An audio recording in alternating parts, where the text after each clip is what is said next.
Pour moi, le passage à l'uniforme, ça a vraiment été une délivrance. J'aimerais pas du tout être conformisée et uniformisée avec cette identité qui ne me correspond pas du tout. C'est clairement pour revenir à quelque chose d'assez réactionnaire et plutôt conservateur.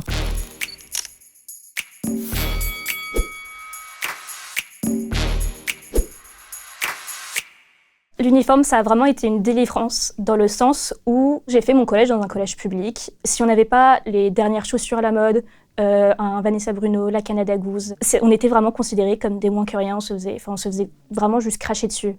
Et ça a été mon cas. On me regardait extrêmement mal au collège et j'ai vécu plusieurs années de harcèlement. Pour moi, le passage à l'uniforme, ça a vraiment été une délivrance, vraiment une sorte de révélation, le fait que parfois, oui, on ressemble à rien, mais tout le monde ressemble à rien. Et ça permet vraiment de voir la personne au-delà des habits, au-delà des moyens financiers que la personne a. Je ne vais pas du tout nier ton harcèlement et je veux juste dire que l'uniforme ne gomme pas les inégalités, c'est juste les masquer. C'est pas premièrement les vêtements qui sont cause des inégalités, surtout l'apparence physique, donc forcément la couleur de la peau, le poids, etc.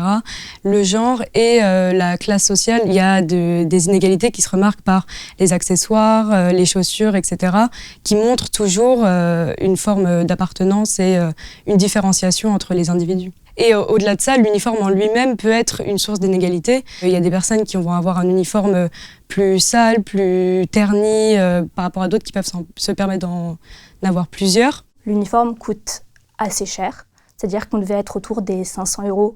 Les personnes qui n'avaient pas les moyens, c'était l'école, c'était l'État qui payait à leur place. Il y avait aussi quelque chose qui existait, les anciennes élèves qui ne l'utilisent plus, vraiment leur uniforme, les revendaient ou les redonnaient.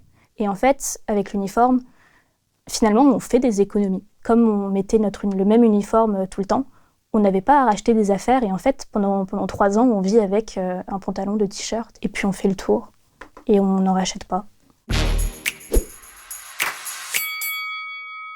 On a toujours des a priori sur une personne, qu'on le veuille ou non. Mais j'ai pu rencontrer des gens et pu être pote avec des gens vers qui je ne serais jamais aller de mon plein gré sans l'uniforme. En ayant parlé avec d'autres personnes qui avaient un uniforme dans les départements d'outre-mer, ils nous ont beaucoup évoqué le fait qu'il y avait beaucoup d'autres marqueurs d'inégalité et c'était surtout quelque chose qui masquait leur identité propre et qui se sentait surtout opprimés.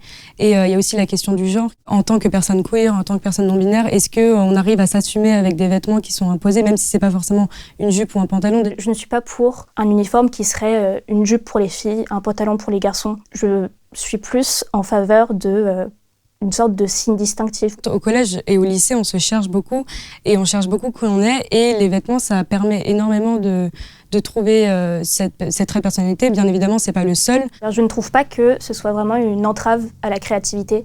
Je suis partisane du fait que la créativité, ça s'exprime par tellement d'autres manières que les vêtements. Nous, on était entre filles et puis vraiment, si la personne était coiffée ou épilée, on s'en fichait mais royalement. Et c'était vraiment le matin un gain de temps phénoménal, au lieu de justement passer plusieurs dizaines de minutes à se maquiller, à prendre soin de notre apparence pour les autres. Là, si les personnes se maquillaient, c'était pas pour les autres filles, c'était vraiment pour elles, parce que elles, ça leur faisait plaisir. Sur ce point-là, je pense que c'est surtout quelque chose qui se construit avec le temps. Le fait d'apprendre à s'habiller pour soi et ne pas réellement être dans une recherche de l'attention des autres. Généraliser l'uniforme au lycée, c'est porté par le Rassemblement national.